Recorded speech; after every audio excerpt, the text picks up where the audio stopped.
Hello everyone, welcome to my coffee podcast. Today we have a very special guest. He's a coffee trainer, barista, and a roasting expert who teaches people all about coffee and helps them become coffee professionals. I met him during my Farm to Cup extensive training program and I learned so many interesting things about coffee from him. Please welcome Sumit Choudhari, National Coffee Trainer at Kaapi Solutions and AST-SCA trainer. So I have some questions for you related to coffee roasting. I hope we have a fun conversation and learn some new things together. Let's start. My first question is instant coffee bad compared to freshly brewed coffee? Why? Hey Aditya, so first of all, coming to your question, is instant coffee bad compared to freshly brewed coffee? So my answer is I wouldn't say instant coffee is bad, but in fact instant coffee has helped millions of people enjoy coffee conveniently for decades. However, when I compare to freshly brewed coffee, the biggest difference is all about a flavor experience. If you see, the freshly brewed coffee allows you to taste the origin, processing method, roast profile, all this nonsense flavors like fruits, floral, chocolate, nuts, or spices. While on the other side, like instant coffee is something like pre-made because you roast the coffee, you extract, you evaporate, and then change the property of your liquid into the solid form.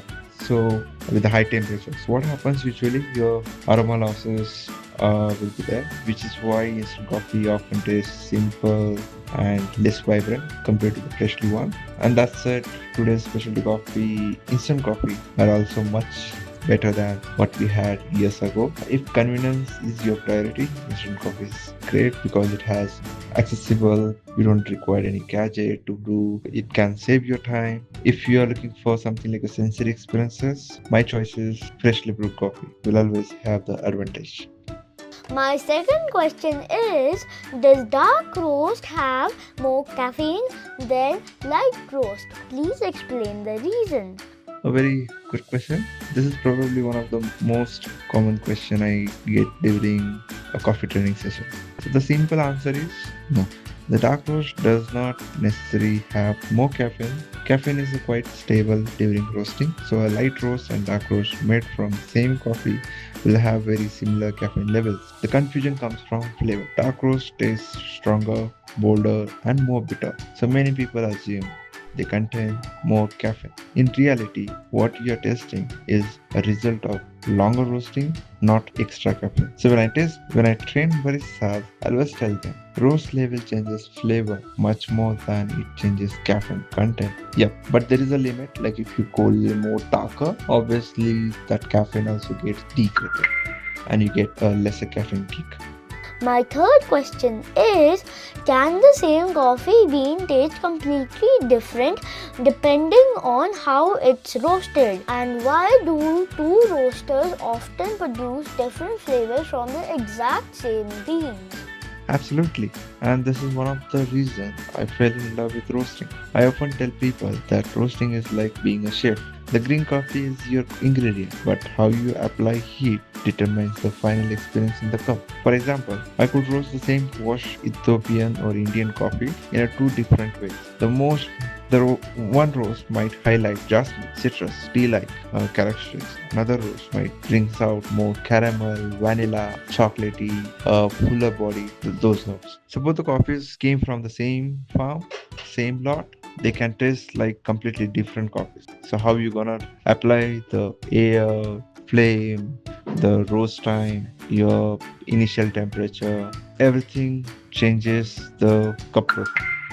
So this is also why two roasters using the exact same beans can produce very different results because everyone can have their own access on playing more variables. So every roaster has their own philosophy, machine setup, airflow management, heat application, development strategies. In my experience, roasting is where science meets craftsmanship. The bean provides the potential, but the roaster decides how the potential is expressed.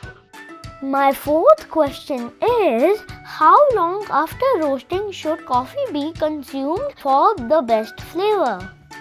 So the answer is the freshly roasted coffee is a bit like a freshly baked bread. It needs some time to settle. So after the coffee roasting, coffee releases a lot of carbon dioxide. Sometimes it also releases oil, depends on the degree of roast. But if you brew it too early, especially for espresso, you may get excessive crema, uneven extraction, and muted flavors. It will be a little more grassy, nutty, rough. So since the coffee has been passed through a very high temperature, it needs resting. So personally, I prefer filter coffee around 3 to 7 days after roasting works well. For the espresso, you need at least 7 to 14 days after roasting. Some high density specialty coffees can continue improving even beyond 2 weeks. I've seen coffees always taste much more even better after 2 weeks or 3 weeks. So in most cases, I find the sweet spot in between 1 and 4 weeks after roast, depending on the coffee and brewing method. So, but again, this also matters. How do you store it? So keep store well, airtight container, and happy brewing. And my last question is, do you have any roasting tips for me? I think they will also help new roasters who are just starting their coffee journey. If I could give one piece of advice to a new roaster, it would be roast with your palate, not your software. Don't look at just the software, looking at the aroma, looking at curves. Don't predict the flavors. Many new roasters I've seen always with roast curves and numbers. The data is important, but the curve is what truly matters at the end. A new lesson I have learned over the years: keep detailed roast records, because it's not always roasting a new batch or always playing around. It's always every roast teaches you something. So record the temperature, timings, airflow changes, gas adjustment, and cupping notes. This will help you to be a consistent throughout. Cup everything. Test your success and your mistakes. Some of my biggest roasting improvement came from understanding what went wrong in the cup, so I can go back and adjust that parameter. One more thing is, every time when you are learning something, always play around on the one parameter. Let's say you can change the airflow higher and lower and see how it changes in the cup. So understand the coffee before roasting.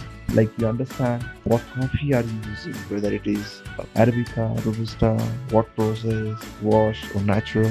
Based on that, you can figure out what temperature you want to introduce these beans to the roaster, or what is the end temperature, how much time you want to keep that, and again, for what purpose you are roasting that coffee. Could be a manual brews, espressos, there are many more. Respect the airflow.